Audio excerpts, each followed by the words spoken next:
About 12 years ago, I walked into my classroom ready to have a discussion with my kids. It would have been like thousands of discussions in schools across the country that day. I would stand in front of the room. The students would be in rows. I would ask a question. The students would give me an answer. If the answers to all of my questions were correct, well then I would go home and declare the discussion a success. The most engaged students sat in the front, and the least engaged sat in the back. After each question, hands would be raised. The same hands for every question. The same heads would be down for every question.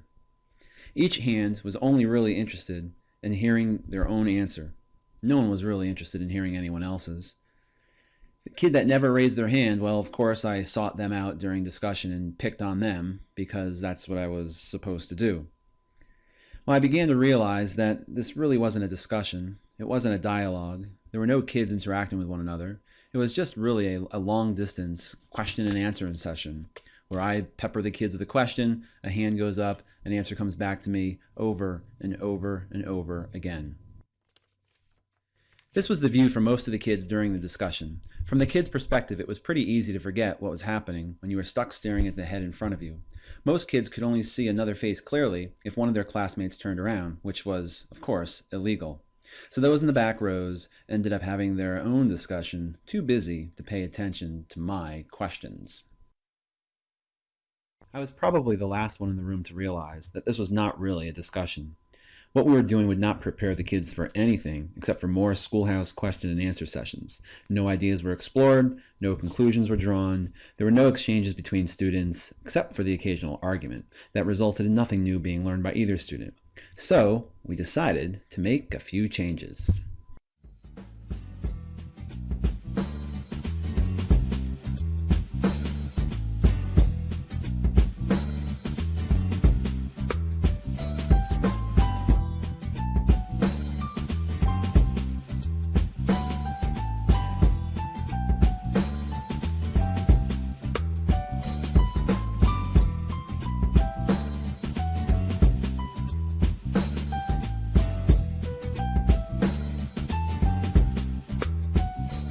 And with our new setup, we of course needed new rules. First student comes into the circle, and depending on what we're doing in class, they might be answering a question, they might be sharing their conclusion to whatever problem that we've been working on in class. After they fully state their answer and provide some evidence, other students come into the circle to discuss it. There is no pressure on who's first, who's second, who's third. We don't pre-select any order. During the course of the year, during the beginning, normally it's the same kids who enter first, but then slowly throughout the year, different kids end up entering. In order to get out of the circle, you have to say something substantial. If you want to come into the circle, you would walk up and tap on someone's shoulder who has already kind of spoken their piece. We are kind of trained to kind of get a sense of who's done talking, who still has to talk. We try really hard to make sure that it's not a constant in and out. This particular video we are doing just for this blog entry, so the kids are coming in and out faster than they normally would. And if you notice, it's kind of seamless. The conversation will always keep going.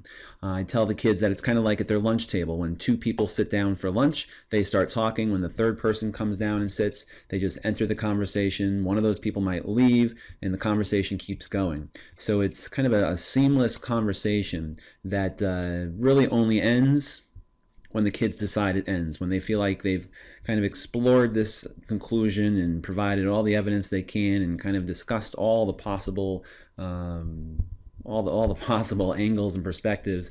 They kind of all look at one another and say, all right, we're done. And all 5 kids would get up and leave. In the circle, they somewhat police themselves with the rules. In the beginning of the year, I might stop it and let them, kind of give them some ideas on how they can do things differently.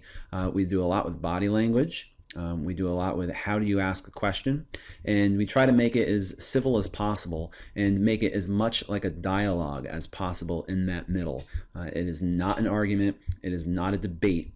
The deal is when you leave, you should leave smarter, not having put someone down just to try to make yourself seem correct.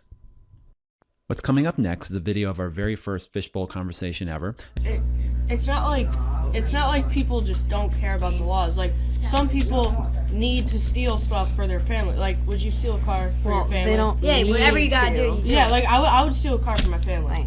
Yeah, but like even if we did like have a steeper penalty for like even just like robbing a bank, like maybe not jail, but like something like life in prison, someone's still gonna take that risk, even if they did. So if you had like the death penalty for every crime, people would still do it, because if you need money and there's no other way, then you're gonna go and try to You're get just it. gonna have to hope that they don't get caught. They're dead. Either I'm gonna be, you know, in prison for life, where I know I'm gonna have food, or I'm gonna get the money I need and I can buy food. So it's